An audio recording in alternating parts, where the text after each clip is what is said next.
Lepo pozdravljeni, spoštovani gledalci in gledalke. Pred dobrim tednom dni smo vam predstavili 3 fakultete, ki delujejo na Univerzi v Novi Gorici. Danes nekako nadaljujemo s to predstavitvijo, da boste vsi tisti, predvsem dijaki, ki se odločate, kam vas bo peljala vaša življenjska pot in kateri študij boste izbrali v prihodnjih letih, da se boste lažje odločali. Slišali boste, kaj vse se na Univerzi v Novi Gorici dogaja, katere so prednosti študija tukaj v Novi Gorici. No, danes imamo tu predstavnike pravzaprav 2 fakultet, 2 šol. Nekako smo načrtovali, da bodo z nami tudi predstavniki vinarjev, pa so zaradi bolezni odpovedali svojo prisotnost, tako da bomo danes spoznali Fakulteto za aplikativno naravoslovje in pa Visoko šolo za umetnost. Naj predstavim moje današnje goste, pa bom začela kar pri dami, Rene Rusjan, direktorica programa na Visoki šoli za umetnost. Lep pozdrav. Profesor dr. Gvido Bratina, vi ste dekan Fakultete za aplikativno naravoslovje. Lep pozdrav tudi vam. In imamo tudi enega predstavnika študentov, Jaša Bukovec, vi ste študent Visoke šole za umetnost. Vašega študenta nažalost ni, se je opravičil, ampak nič zato, prepričana sem, da bomo lahko fakulteto spoznali tudi z vaše plati, da boste znali malce povedati tudi vtise študentov. Saj imate z njimi najbrž kar veliko stikov, glede na to, da ste relativno majhne skupine. Tako je. Inženirska fizika je študijski program na 1. stopnji, ki ga ponuja Fakulteta za aplikativno naravoslovje in po sili razmer, malo pa tudi zavestno odločitev botruje temu, da imamo relativno majhne skupine v tem študijskem programu, tako da profesori poznamo študente po imenu, naša predavanja izgledajo bolj kot pogovori oziroma razreševanje nejasnih težavnejših poglavij iz področja fizike, bolj kot taka klasična predavanja ex cathedra. Inženirska fizika, to zveni tako zelo učeno, najbrž tudi za marsikaterega dijaka. Katera znanja pravzaprav pridobivajo vaši študentje?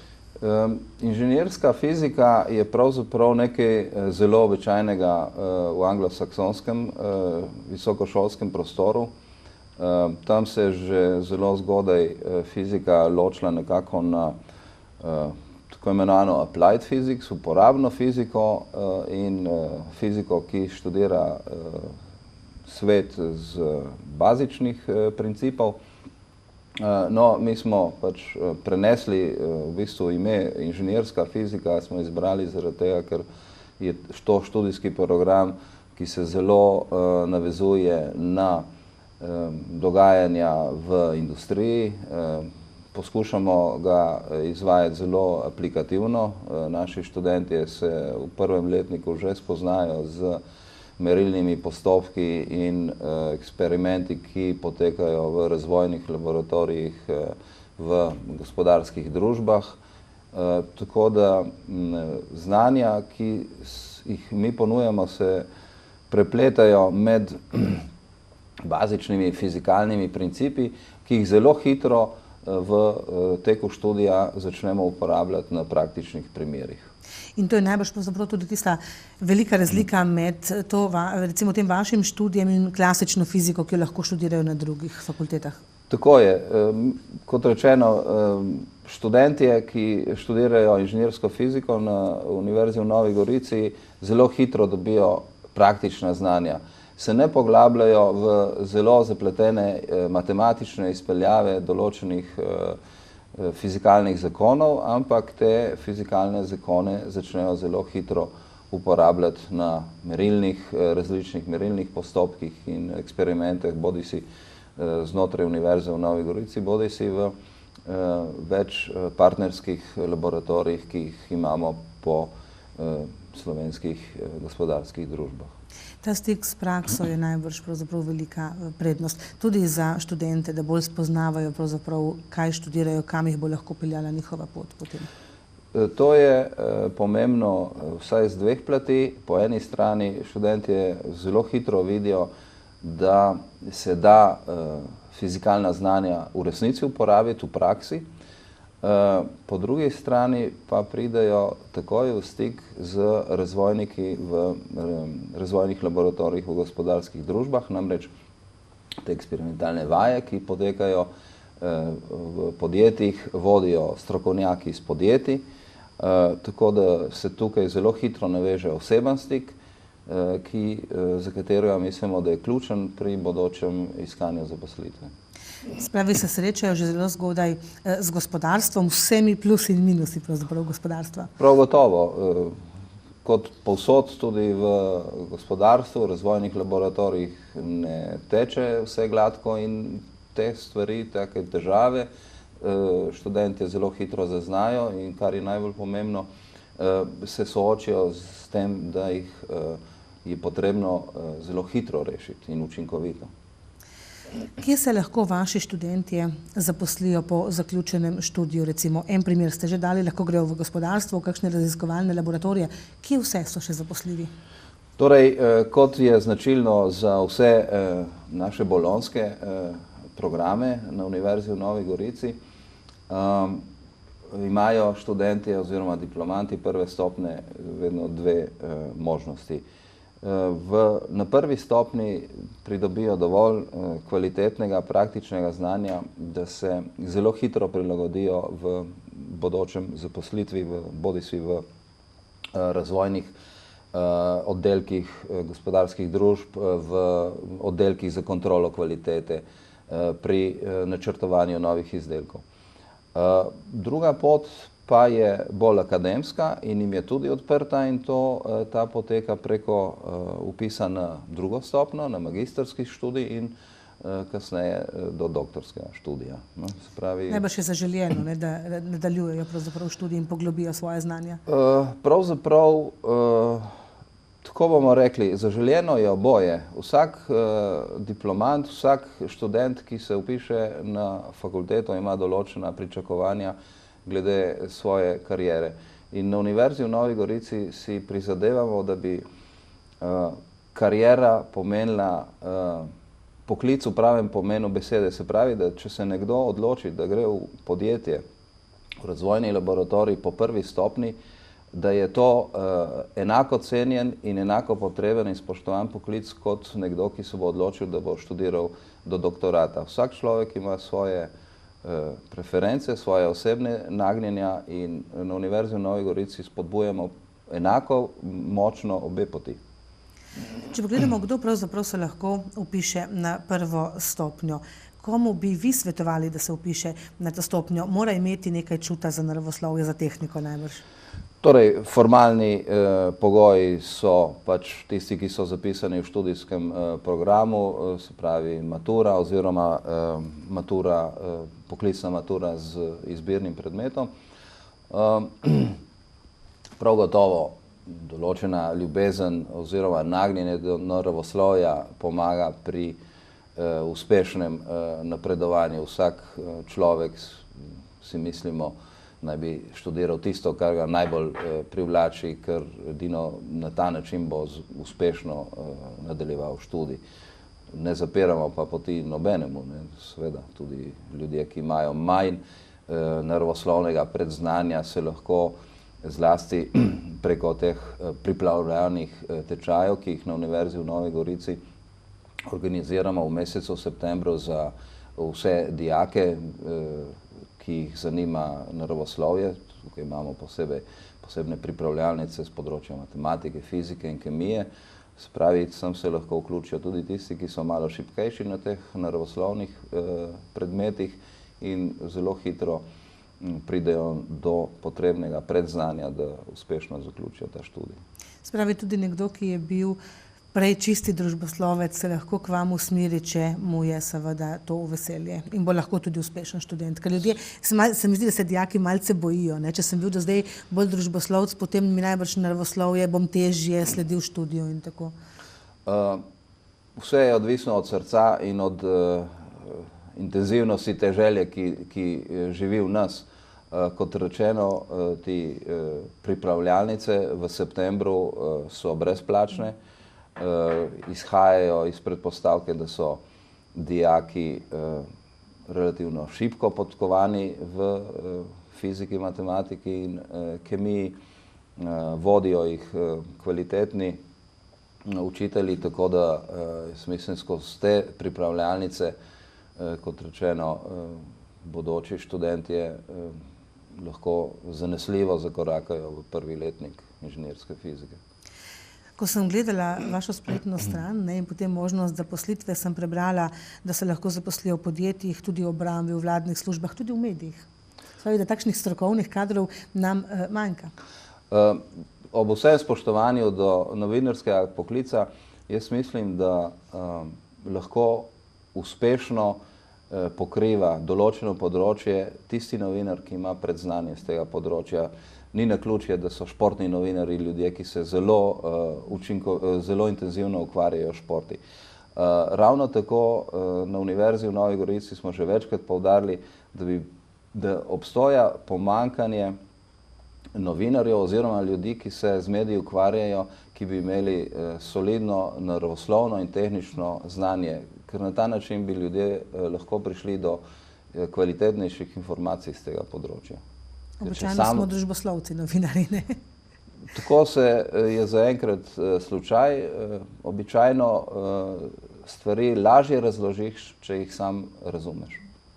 Upamo, da se bo kateri od vaših študentov opogumil in se spustil tudi v te vode, da bo, to je potem tudi neka vrsta promocije teh poklicev, ki jih mogoče danes slabo poznamo tudi zato, ker niso dovolj dobro predstavljeni. Seveda, jaz mislim, da ljudje bi bistveno bolj drugače dojemali tehnološke dosežke, če bi jih podajali ljudje, ki so z vsem svojim žitjem in bitjem v tehnologiji.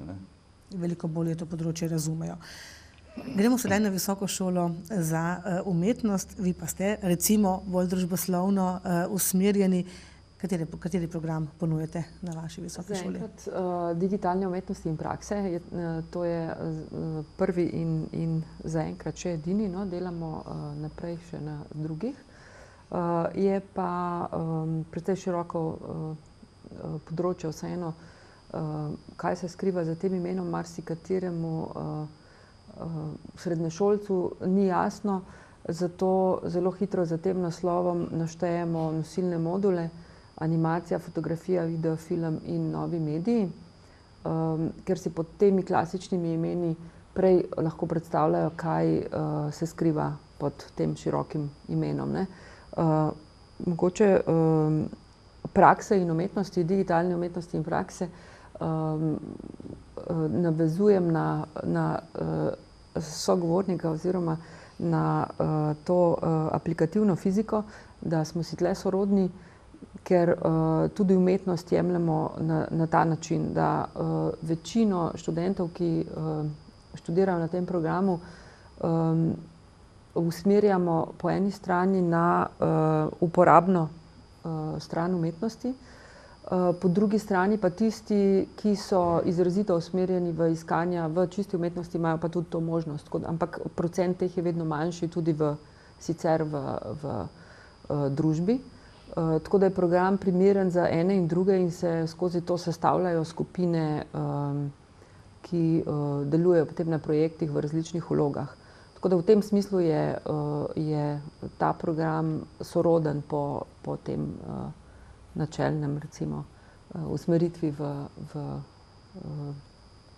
tudi mislim, da marsikateremu drugemu na Univerzi v Novi Gorici. Bolj ste vezani na prakso, ne? Pravzaprav to velja za vse fakultete, da so tukaj v Novi Gorici, da so zelo vezane na prakso, da skušate pravzaprav študenta že vse od začetka mu pokazati tisti praktični del, da jih ne učite zgolj in samo teorije. Ja, umetniški študiji so itak od nekdaj zelo usmerjeni v prakso in brez študentskega projekta skoraj na vsakem predmetu skoraj da ni mogoče delati, ker to poudarjamo tudi na informativnih dnevih ali pa v uvodnih pogovorih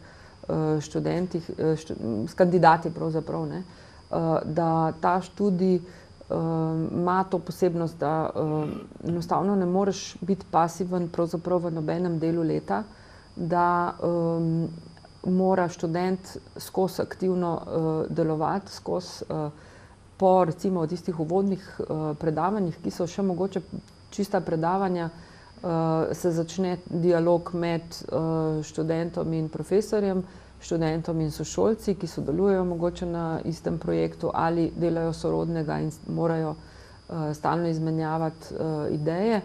In če hoče, da ima od profesorja, več kot prinese recimo nekega svojega vložka, več ga tudi dobi. Ker je to vedno povezano s tem, da profesor na študentovo delo reagira, ne. Ko da nalogo, ta naloga potem nikoli nima istega rezultata. Vedno so zelo individualni in poti in te projekti zaključni. Tako da je zelo redko lahko delaš istočasno s celo skupino, ne. Začne se, potem je pa zelo individualno. In seveda pa je velik del programa tudi podprt s teorijo in zgodovino in teorijo vseh medijev, ki jih pač obdelujemo, od klasične zgodovine umetnosti, ki smo jo pa temu programu primerno predelali, po mojem kar edini v Sloveniji, da imamo to ne samo likovno, ampak intermedijsko že skozi od prazgodovine, da se skozi primerja tudi z glasbo, gledališčem, kolikor se ga pač pozna skozi celo zgodovino in se pride do 20. stoletja, ki je spet poudarjeno v svojem predmetu. 20. stoletje je že stoletje, ki je za nami v srednjih šolah, tudi še celo na študiju umetnostne zgodovine, pa pogosto jemljemo to kot sodobno umetnost, kar ni res, ker 100 let stara stvar ne more biti sodobna, ali pa 50. Tako da zelo veliko poudarka dajemo temu, ne, da tudi skozi sodobnost gledamo na zgodovino in obratno, da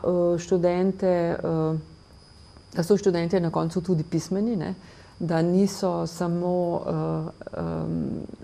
po eni strani skozi rinemo v to prakso in samostojno obvladanje kompletne produkcije, ampak seveda morajo znati pa tudi pisati, tako da je tudi precej seminarskih nalog v teoriji in zgodovini. In vsak predmet ima seveda svojo teorijo spet, ki je čisto vezana na, te se pa skrivajo v teh paketih recimo posameznih predmetov. Je pa najbolj takšno povezovanje med teorijo in prakso zanimivejše tudi tako za študenta kot za profesorja. Zanimivejše na tak način delati, ne. Predavanje ex katedra je nekaj, kar tudi za profesorja najbrž ni tako zelo zanimivo, ne, čeprav mogoče se komu zdi. Ponavljam mogoče. Ne, gotovo je, no, vsaj mislim, da za nas je to precej zanimivo, ne, ker nikoli se ne ponovi, ker tudi če imaš v začetku občutek, da ponavljaš neko stvar že spet, je takoj na tisti točki, kjer se mora študent vključiti, zgodba spet nova, ne. In ta razvoj vsakega študenta potem, kako iz 1. do 3. letnika, kam to vse pelje, ne. Sploh pa v programu, ki je zastavljen tako, da ti 4 moduli, ki sem jih naštela v začetku, se na nek način križajo s 3 neformalnimi kontekstualnimi okolji. To so filmsko okolje, okolje kreativnih industrij in okolje sodobnih umetnosti, ki teh naslovov ne najdete v predmetniku, ampak z izbiro različnih predmetov, naprimer, mogoče najbolj enostavno razložiti, da nekdo, ki se v 2. letniku odloči za animacijo, 2 sošolca recimo lahko delata popolnoma različne stvari. En gre v animirani film in se priklaplja na predmete iz videofilma, scenaristiko in vse, kar pač paše v proces izdelave nekega filma. Nekdo, ki pa je na animaciji, pa to križa z novimi mediji, pa dela mogoče animacijo za internet, ki ni linearna, nima linearne zgodbe, ampak je interaktivna in tako naprej, ne. Tako da diplomska dela so potem zelo različna, čeprav mogoče na enem modulu, ne, že spet se s temi cepitvami pride do čisto individualnih področij. Tako da sama dela se najdejo tako na filmskih festivalih, sošolci teh istih recimo pa razstavljajo v galerijah ali pa na spletu in so to dela, ki so dejansko tako intermedijska tudi v tem smislu in interdisciplinarno nastajajo v teh kombiniranih skupinah. No, preden slišimo še vtise študentov, kdo se lahko vpiše na Visoko šolo za umetnost, komu bi vi priporočili, da se odloči pravzaprav za študij pri vas? Ja, spet formalno je podobno kot na vse druge programe na univerzi. Je pa še poseben pogoj za vpis na našo šolo. Zahtevamo portfolio oziroma mapo izdelkov, kar ne pomeni, da je to nujno mapa, lahko je to na DVD-ju, lahko je, mislim pač izdelki, ki rečemo je mapa, ker so umetniške šole običajno imajo to mapo, ni pa to več nujno dejansko mapa. In tudi ne predpišemo, kaj naj bo v tej mapi. Zato, ker imamo tako različna področja, želimo pravzaprav, da se kandidat sam odloči, kaj bo vanjo dal. Zaželjeno je prikazati in to, kar je, recimo, če je usmerjen v enega od teh medijev, in tudi samo dejavnost v različnih medijih in sposobnost mešanja teh medijev. Na razgovoru, ki ga imamo s vsakim kandidatom, pa ima možnost razložiti, zakaj je tak izbor pripravil in povedati več tudi o svojem siceršnjem delu. Tako da ne gre za tak sprejemni izpit, kjer bi mu na licu mesta dali neke naloge, ker menimo, da v enem dnevu ali v 3 dneh težko rečeš, da je nekdo sposoben tega študija ali ne. Poleg tega, ravno zaradi tega, ker je program zastavljen, tako kot sem rekla v začetku, da so vsi na koncu dobro podkovani v vseh produkcijskih procesih, seveda odvisno tudi, kaj si izbere, tam je pač boljš, ampak lahko tudi preklopi, in da nekateri od njih grejo na umetniško pot in so avtorji. Ne gre toliko za nadarjenost, kot za to, da je prvič seveda, da ima željo in seveda skozi ta dela tudi pokaže, da ima tisti nek delček te nadarjenosti, ampak ne gre za neko skoraj božji talent, ampak mu dajemo možnost, da se potem skozi program in skozi vse te izbire profilira v bistvu in tudi to, ali bo bodoči avtor, vsaj kot diplomsko delo mora na koncu imeti avtorsko delo, vendar, če namerava biti nekdo, ki bo vključen v te umetniške skupine ali pa to so tudi mogoče bodoči sodelavci televiziji in tako, tam se tudi veliko njih zaposli oziroma najde delo. Omogoča v bistvu tak širok spekter, da je vabljen pravzaprav vsak, ki meni, da se tle skriva tisto, kar si v življenju želi početi. Tega je pa zelo veliko, mislim, teh profilov in stopenj izražanja svojih lastnih idej. Zdaj ob tem kontaktu, recimo, ko vi spoznavate mapo, recimo nekega bodočega študenta in s tem prvim kontaktom, ko vam pravzaprav predstavi svoje delo, mu najbrž tudi vi pravzaprav že vidite, ali je pravi ali ni pravi in mu lahko svetujete, ali je to lahko njegova življenjska pot, ali pa mogoče si je stvar malce, se ni dobro premislil ali pa ni čisto na pravi poti. Kar je najbrž pri teh malce bolj umetniških poklicih recimo pomembno. Ja, dejansko je zanimivo, kaj vse vidiš skozi to mapo in skozi motivacijsko pismo samo, kako pri nekaterih takoj začutiš to ljubezen do tega, ki je prva pomembna stvar, da imaš to, da te nekaj žene tle in da vse to, kar moramo omeniti, da to niso poklici, ki bi jih našel v nekih razpisih za službe, zelo redko pravzaprav. Ampak zelo redko je to služba, ki ima nek urnik tudi. Ne.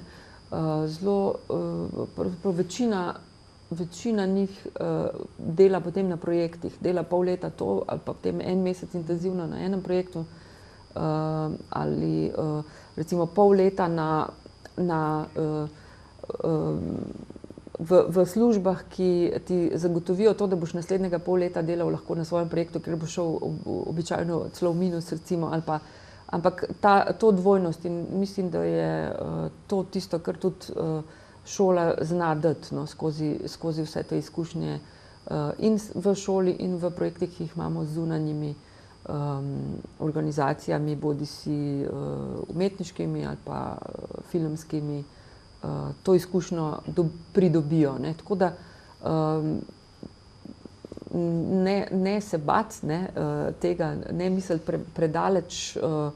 Mnogo teh kandidatov se ustraši že na začetku, mogoče pa jaz ne bom zmogel zdaj tega, kar sam, ne, ampak dobi toliko podpore, da gre lahko po korakih in če je vztrajen, pa je z veliko možnosti, da bo tudi uspel.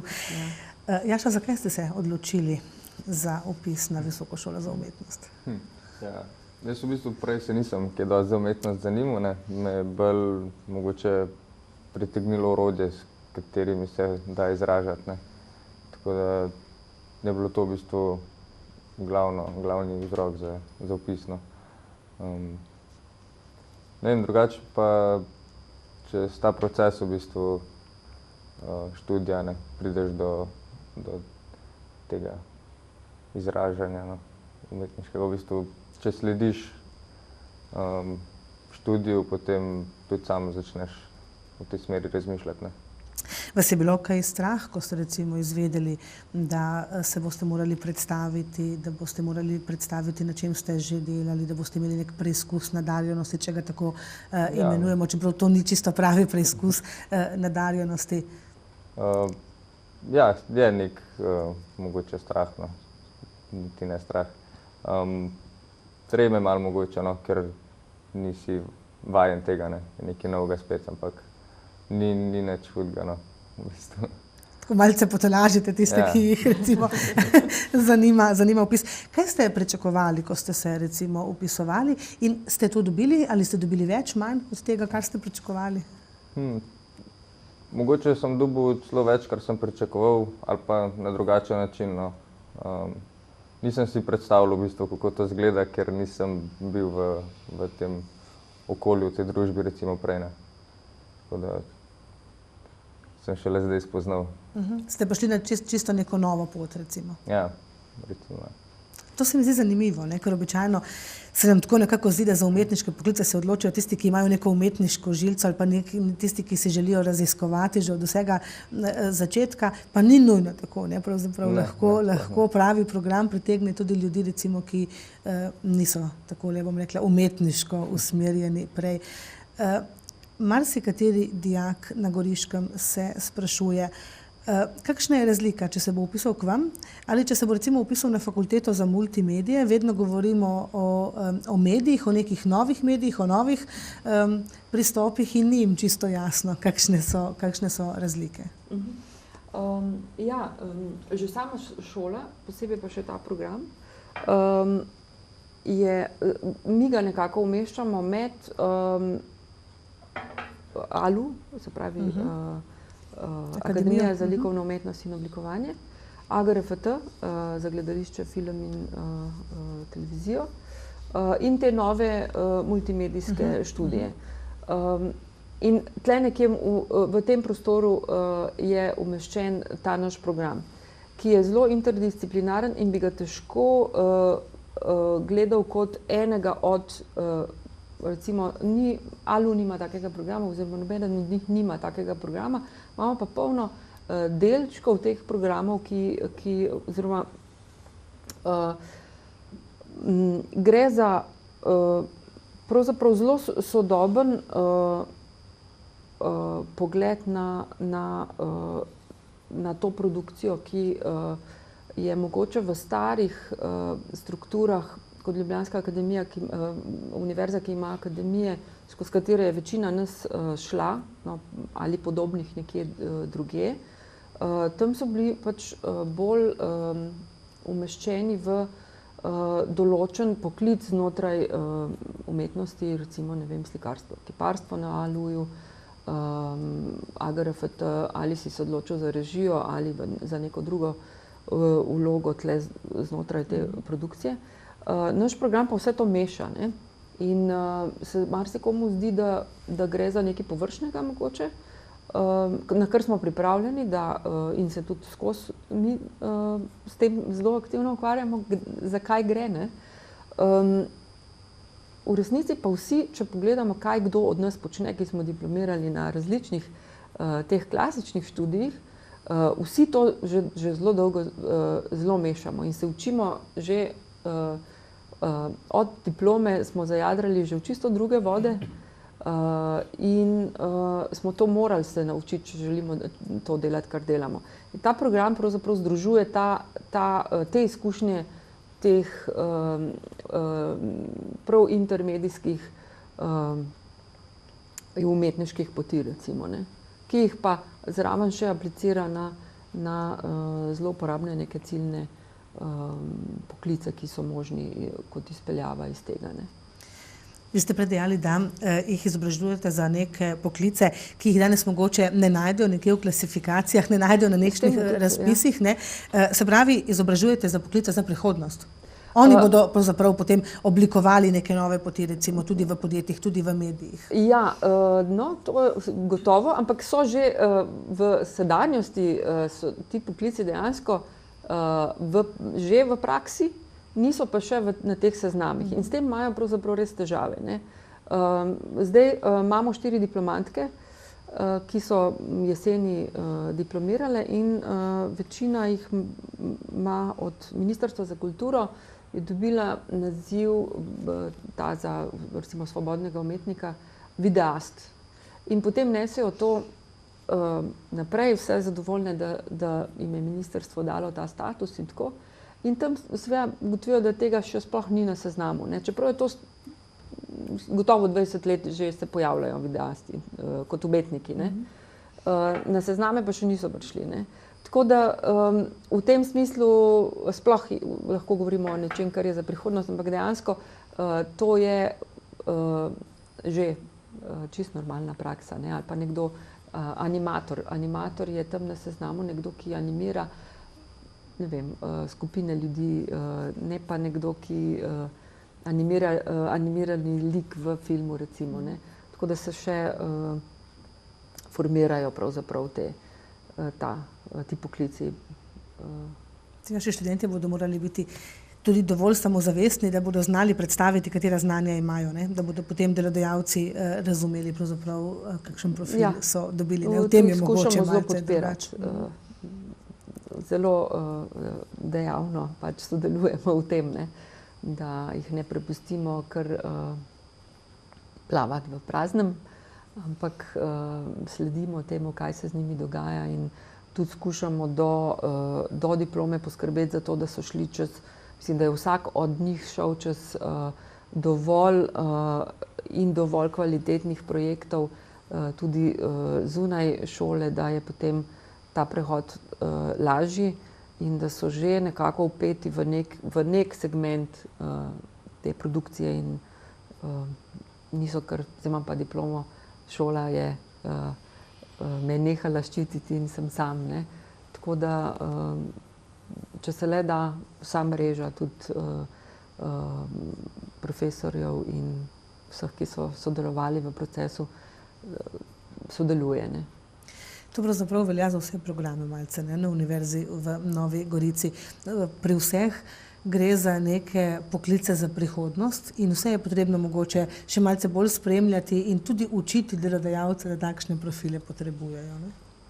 Ja, mi smo že od začetka na Univerzi v Novi Gorici prvič bili prisiljeni zelo inventivno pristopiti k načrtovanju novih študijskih programov. Bili smo majhni, bili smo novi in si nismo mogli privoščiti podvajanja študijskih programov z večjih univerz v Sloveniji. Tako da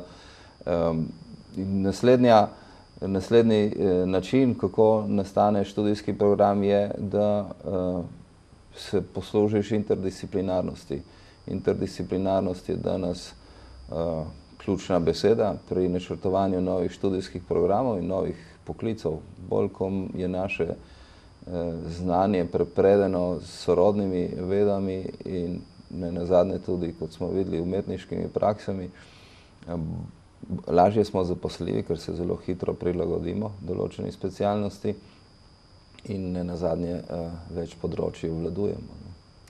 To je pravzaprav prednost, ki jo ima Univerza v Novi Gorici, neka primerjalna prednost, da so to interdisciplinarni kadri, da bo tudi zaradi tega so lažje zaposljivi, ker imajo zelo široka znanja, širša kot, bomo rekli, na nekih klasičnih fakultetah, recimo v Ljubljani ali Mariboru, kjer so mogoče bolj ozko usmerjeni. Ja, nedvomno. Na Univerzi v Novi Gorici večkrat poudarjamo našo oziroma prilagodljivost naših diplomantov. Novi zaposlovalci oziroma te, ki zaposlujejo naše diplomante, imajo radi ravno to, da pridejo diplomanti relativno neobremenjeni z eno samo stroko, ampak se zelo hitro prilagodijo določenemu tehnološkemu ali pa umetniškemu problemu in to je tisto, kar dela naše diplomante boljše, drugačne od ostalih, ker niso obremenjeni z eno samo stroko. In to je pomembno. In ta vpetost v prakso skozi vsa leta študija seveda tudi veliko doprinese. To se nam zdi ključno, da človek mora čim prej spoznati, da je treba denar zaslužiti, da se ga zasluži relativno, recimo, z delom, in se je treba znati prilagoditi določeni situaciji. To je pomembno in taka znanja dobivajo naši študenti od prvega letnega naprej. Da se zavedajo pravzaprav, da bo treba delati v življenju, zato da bodo lahko zaslužili. Kje se vi vidite, recimo, ko boste zaključili študij? Zaenkrat še nimam točnega poklica ali pa bomo videli, v bistvu tukaj imamo res toliko širok spekter različnih, se pravi video animacije, tudi recimo zdaj, ko sem se že usmeril v animacijo, še vedno se ukvarjamo tudi z videom in z ostalimi mediji, tako da ne vem v bistvu točno. Odločitev še ni padla, kam vas bo življenje zapeljalo. Vedno govorimo o tem, kako dobro je, da recimo študenti se soočajo s prakso in da sodelujo tudi med seboj. Vi ste v to nekako prisiljeni, način dela je takšen, je to dobro tudi za vas? Ja, to je dobro, v bistvu, da nas pripravijo tudi na skupinsko delo, ki že zdaj v študijskem procesu vidimo, da ni tako lahko v bistvu delati v skupinah večjih. Tudi recimo s 3 študenti, sošolci, včasih ni lahko delati. Je potreba precej prilagajanja največ, ne? To je dobro, sploh v bolj umetniških poklicih se mi zdi, da je to še toliko bolj nujno, da vejo, da je to timsko delo, pravzaprav, da zelo malo stvari lahko narediš sam, čisto sam. Malo, ja, mogoče prav pri avtorjih, tistih, nekdo, ki je avtor recimo animiranega filma, bo najprej zasnoval sam, ampak potem bo rabil ekipo, če bo hotel kolikor toliko daljšo stvar narediti od tiste 1 minute, pa še tam bo mogoče rabil kakšno pomoč. Sicer je pa timsko delo pravzaprav nujno danes že povsod, Ja, ni pri naravoslovju in tehniki nič drugače. Sploh, če pogledamo najnovejše dosežke z naravoslovja, z tehnologije, to so rezultati ogromnih skupin ljudi, ki so tudi na različnih koncih sveta prispevali vsak svoj kamenček v ta mozaik in pomembno je sodelovanje in pomembna je koordinacija sodelovanja, da se vsi vemo, kje nam je mesto v določenem timu. Vi ste dejali uspehi, recimo, ki v nekem timu iz vsega sveta, ne? Univerza v Novi Gorici ves čas pravzaprav zelo sodeluje s tujino. Sodelujete tudi s tujimi strokovnjaki, s tujimi profesorji. Se pravi, študenti zelo zgodaj pridejo recimo tudi v stik s tujimi strokovnjaki. Lahko tudi to je ena primerjalna prednost. Brez dvoma. Na Univerzi v Novi Gorici smo prepričani, da samo znanstveniki, ki so vpeti v svetovna dogajanja najsodobnejših vej znanosti, lahko so uspešni profesori in to pol prenašamo tudi na naše študente. Mi sodelujemo z vrsto različnih mednarodnih kolaboracij. Mogoče najbolj odmevna je kolaboracija Péroge, kjer sodelujejo naši znanstveniki z področja astrofizike osnovnih delcev in tam je zbranih preko 100 različnih timov z celega sveta in se ukvarjajo pač z detekcijo visokoenergijskih kozmičnih žarkov, ampak tudi drugi laboratoriji raziskovalni, ki so aktivni pri nas, se povezujejo s tujimi raziskovalci. Rezultat tega so redna gostovanja tujcev pri nas. Nekateri celo predavajo določene dele predmetov, tudi na dodiplomskem nivoju. To je študentom veliko veselje, spoznajo se z novim načinom poučevanja, spoznajo se z angleškimi izrazi. Tako da mislim, da ta mednarodnost, ki je značilna za Univerzo v Novi Gorici, je ena bistvena prednost, ki jo imamo pred drugimi. Študenti to sprejemajo, odprtih rok, to možnost. Ja, to so prva reakcija je majhna zadržanost, vsi se bojijo, ali znam dovolj angleščine, da bom lahko sledil temu predavanju. Gre za stroko, ne za to najbrž, ne? Tako je, ne? Ampak pol, ko se zavejo, da so deležni najsodobnejših dosežkov iz prve roke obravnave, potem je to hitro prebito in običajno so to predavatelji so to zelo odprti ljudje, ki pričakujejo, da jih študentje sprašujejo razne stvari. Tako da mi in študenti smo s tem načinom dela zelo zadovoljni. Študenti tako pravzaprav tudi nekako spoznavajo, kakšne možnosti široke se jim odpirajo povsod po svetu, ne? In da če so zaključili na Univerzi v Novi Gorici, to ne pomeni nujno, da bodo v Novi Gorici ali pa maksimalno recimo v Ljubljani tudi zaposleni. No, na vsak način. Ta odprtost v svet jim daje pogled, ampak verjetno velja poudariti, da je Univerza v Novi Gorici tudi podpisnica Erasmus Charterja. Naši študentje, kot je običaj, zdaj v Evropi gostujejo na drugih univerzah, tam opravijo en semester študija, prinesejo te kreditne točke in znanje nazaj in nadaljujejo študij pri nas. Tako da ta mednarodnost se kaže tudi v študijskem procesu pri nas. In vi sprejemate seveda tudi tujce pri vas, ne? Seveda. Ja. Spaj, da imate zelo tako, bom rekla, multinacionalno, potem lahko obarvane programe. Ja, tako je. Kako je pri vas? Ste tudi vi v navezi tudi s tujimi strokovnjaki? Ali je bilo težko pravzaprav pri nas dobiti strokovnjake za tako interdisciplinarno povezati to področje? Ja, precej težko je dobiti strokovnjake. Lažje mogoče, ampak take, ki zadostujejo tudi vsem drugim standardom.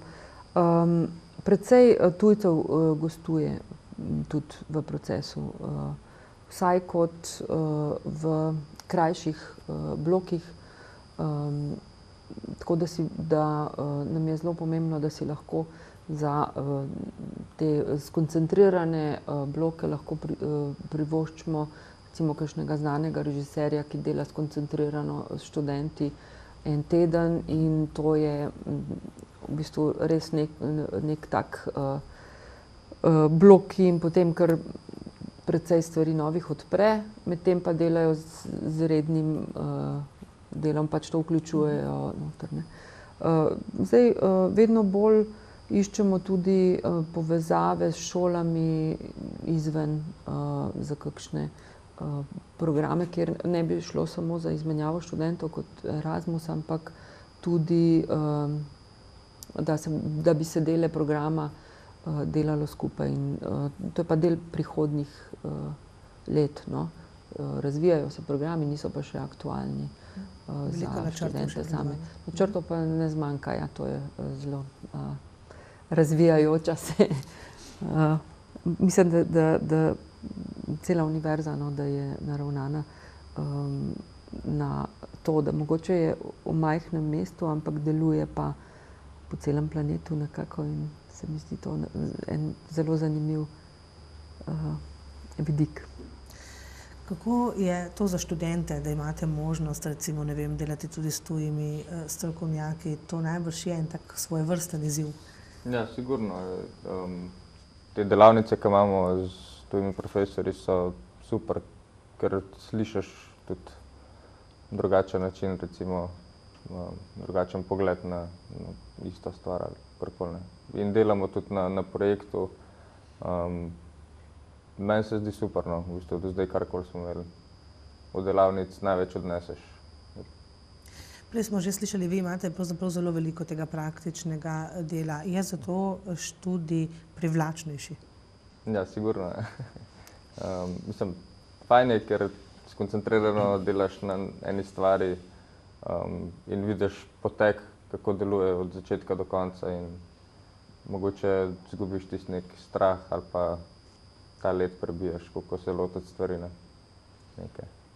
Ko se preizkusiš v praksi, potem je malce lažje. Ne? Ugotoviš, da nekaj ni tako velik tabu, kot zgleda v teoriji lahko. Ja. Vedno pravimo, da je ena od primerjalnih prednosti Novogoriške univerze, tudi danes smo že omenjali, majhne skupine, manjše število študentov, kar pomeni nek pristen stik, recimo, tako med študenti, kot tudi s profesorji. To občutite, recimo, kot prednost tudi študentje? Ja, sigurno. Fajn je, ker imaš v bistvu na vsakem predavanju, na vsaki uri s profesorjem, imaš možnost vprašati kakršenkoli problem imaš, ne. In v bistvu tudi med predavanji ni moteče, če pride do pogovora med profesorjem in študenti, ne. Tako da se mi zdi, da je to fajn, no. Edino, če je večje število študentov zbolelo, potem je malo nerodno. Aha, potem vas ostane le peščica, ne, tistih, ki morate res zelo močno delati, ne? Ja.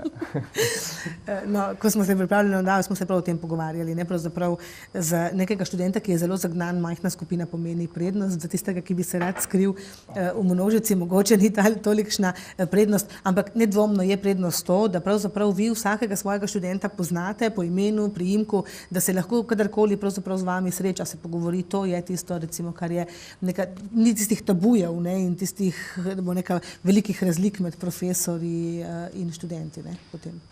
Ja, na vsak način mi poskušamo tudi pri študentih vzpostaviti eno vzdušje kolegialnosti in pripadnosti, tako da se študenti s ponosom vračajo na Univerzo v Novi Gorici. Ta predavanja, kot je kolega že omenil, v resnici potekajo kot pogovori. To pri majhnih skupinah je dovoljeno oziroma si lahko privoščimo, da se problemi razrešijo vsak trenutek. Zelo enostavno je tudi organizirati govorilne ure. Mi praktično govorilnih ur, vsaj na inženirski fiziki, skoraj nimamo, ker študentje so neprestano v stiku s profesorji in ti pogovori potekajo iz dneva v dan. Tako da, ja, precej prednosti je tukaj. Ne. Tudi pri vas je najbrž zelo podobno in bom rekla, pri teh umetniških poklicih mogoče še toliko bolj pomemben ta pristen stik, ne? Ja, nujno, ker ne moreš, če vsak razvija recimo svojo zgodbo v filmu, mora mentor za scenarij z vsakim posebej iti čez to in potem vsako naslednjo fazo, recimo, enostavno ne bi bilo možno to samo, pa bi bilo isto, kot če beremo knjigo. Nujen je ta pogovor stalno, ne, stalne pravzaprav konzultacije, ne, ki bi jih mogoče neke velike skupine morale imeti posebej. Tle gre pa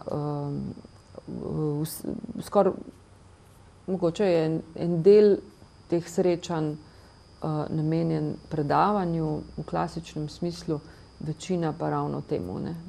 temu razgovoru v obe smeri, kjer sodelujejo tudi drugi in se s tem tudi učijo, ne? Ker vsak primer, ki ga nekdo odpre, je spet eden od možnih učnih primerov, ne? Tako da je pravzaprav to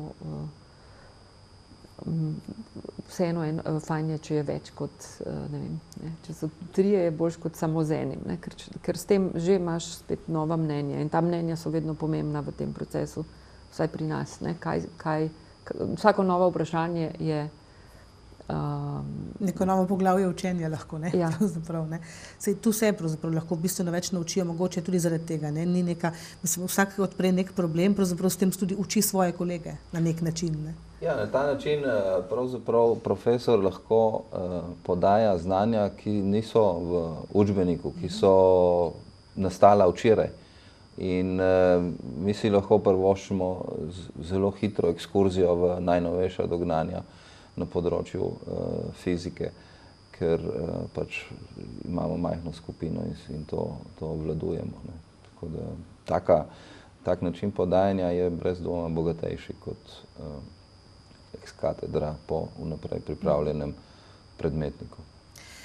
Sedaj se bodo dijaki odločali, kam naj se usmerijo. Pred njimi so informativni dnevi, ampak informativni dnevi so običajno, bom rekla, takole na hitro spoznavanje z nekim programom. Če nekoga, bom rekla, malce bolj poglobljeno zanima, kakšna znanja bi dobil na katerem koli od vaših programov, se lahko tudi sicer oglasi pri vas, lahko, ne vem, ga povabite mogoče v laboratorije, da vidi, kako poteka študij, na kakšno predavanje, da ni zgolj in samo informativnega dne, ki je, bom rekla, tako bolj formalen in hiter. Na vsak način, naša vrata so vedno odprta, v mojo pisarno je vsak dobrodošel, z veseljem mu bomo pokazali naše laboratorije, naš način dela, predavalnice, ki so za področje aplikativnega naravoslovja zelo sodobno opremljene. Eksperimentalne laboratoriji so vrhunski, tako da bojo imeli kaj videti. Seveda se strinjam z vami, da informativni dan je malo premalo, če se kdo hoče pobliže spoznati z posameznim študijskim programom, zato seveda dobrodošli kadarkoli v naše prostore in nobenemu ne bomo odrekli. Tako malce razbijate tabuje, ne? Če pridejo k vam osebno in se z vami pogovorijo in spoznajo študij, ne? Kot že večkrat danes rečeno, mi poskušamo vzpostaviti en družinski odnos. Profesori so malo bolj izobraženi kolegi študentov, niso neki mali bogovi. Mali nedotakljivi bogovi predvsem, ne. So ljudje, ki kakšne stvari tudi ne vemo, da kakšno vprašanje tudi ne znamo takoj odgovoriti. Običajno se to pol prenese na diskusijo ali na hodnik oziroma na kasnejši dan. In tak odnos želimo vzpostaviti med študenti in seveda med bodočimi oziroma dijaki, ki prihajajo, ne. Na inženirski fiziki že nekaj let organiziramo vodene oglede, pripeljemo avtobus dijakov iz določene gimnazije v Sloveniji in tam jim razkažemo naše laboratorije, jih peljemo na sinhrotron v Trstu, tako da ta odprtost je naš način dela. Vi delujete zaenkrat še v Ljubljani, da bodo vedeli tisti, ki jih vas študij zanima. Mi delujemo v Ljubljani, pravzaprav moram mogoče povedati, ker mogoče kdo pozna šolo od prej, Šola uporabnih umetnosti Famulj Stuart je v svojem 15. letu del programa začela izvajati pod Univerzo v Novi Gorici Visoka šola za umetnost in se tudi nekdanji programi predelujejo in so to bodoči programi te šole, ne.